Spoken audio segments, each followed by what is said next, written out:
ನಮಸ್ಕಾರ ಸ್ನೇಹಿತರೆ, ಇಂದು ನಾವು ಹೋಗ್ತಿರೋದು ಕರ್ನಾಟಕದ ಗಡಿ ಜಿಲ್ಲೆಯಾದ ಬೀದರ್ನ ಔರಾದ ಪಟ್ಟಣಕ್ಕೆ. ಇಲ್ಲಿ ನೆಲೆಸಿರುವ ಶ್ರೀ ಉದ್ಭವಲಿಂಗ ಅಮರೇಶ್ವರ ಸ್ವಾಮಿಯ ಭಕ್ತರ ಪಾಲಿನ ಕಾಮಧೇನುವಾಗಿದೆ. ಈ ದೇವಸ್ಥಾನವು 10ನೇ ಶತಮಾನದ ಇತಿಹಾಸ ಹೊಂದಿದ್ದು, ಇದು ದೇವಾಲಯವು ಕೇವಲ ಭಕ್ತಿ ಕೇಂದ್ರವಲ್ಲದೆ ಆಧ್ಯಾತ್ಮ ಮತ್ತು ಇತಿಹಾಸದ ಸಂಗಮ ಕೂಡವಾಗಿದೆ. ಇಲ್ಲಿನ ವಾಸ್ತುಶಿಲ್ಪವು ದ್ರಾವಿಡ ಶೈಲಿಯಲ್ಲಿದೆ. ದೇವಸ್ಥಾನದ ಪ್ರವೇಶದ್ವಾರದಲ್ಲಿ ಸುಂದರವಾದ 2 ಗಜಲಕ್ಷ್ಮಿ ವಿಗ್ರಹಗಳಿವೆ. ಸುಂದರವಾದ ಕೆತ್ತಿದ ಕಂಬಗಳು ಮತ್ತು ವಿಶಾಲವಾದ ಸಭಾಂಗಣ ಇದರ ವಿಶೇಷತೆಯಾಗಿದೆ. ಈ ದೇವಸ್ಥಾನದ ಬಗ್ಗೆ ಅದ್ಭುತವಾದ ಒಂದು ಕಥೆ ಇದೆ. ಯನಗುಂದ ಎಂಬ ಗ್ರಾಮದ ಆಕಳುಗಳು ಪ್ರತಿದಿನ ಮೇಯಲು ಕಾಡಿಗೆ ಹೋಗುತ್ತಿರುವಾಗ ಒಂದು ವಿಶೇಷ ಆಕಳು ಕಾಡಿನಿಂದ ಹಿಂತಿರುಗುವಾಗ ಅದರ ಕೆಚ್ಚಲಿನಲ್ಲಿ ಹಾಲು ಇರುತ್ತಿರಲಿಲ್ಲ. ಇದನ್ನು ಗಮನಿಸಿದ ರೈತ ಕುತೂಹಲದಿಂದ ಆಕಳನ್ನು ಹಿಂಬಾಲಿಸಿದಾಗ ಆ ಹಸು ಒಂದು ಹುತ್ತದ ಮೇಲೆ ನಿಂತು ತನ್ನ ಹಾಲನ್ನು ಧಾರೆ ಎರೆಯುತ್ತಿತ್ತು.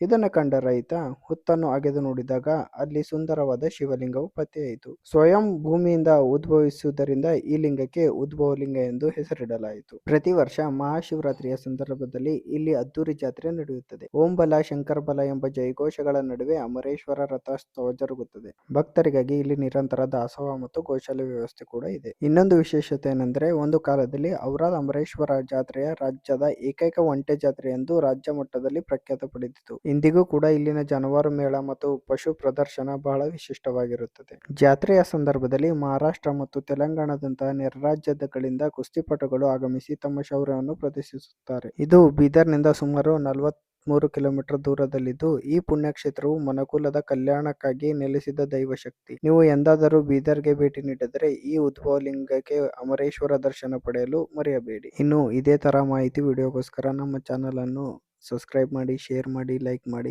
ಧನ್ಯವಾದಗಳು.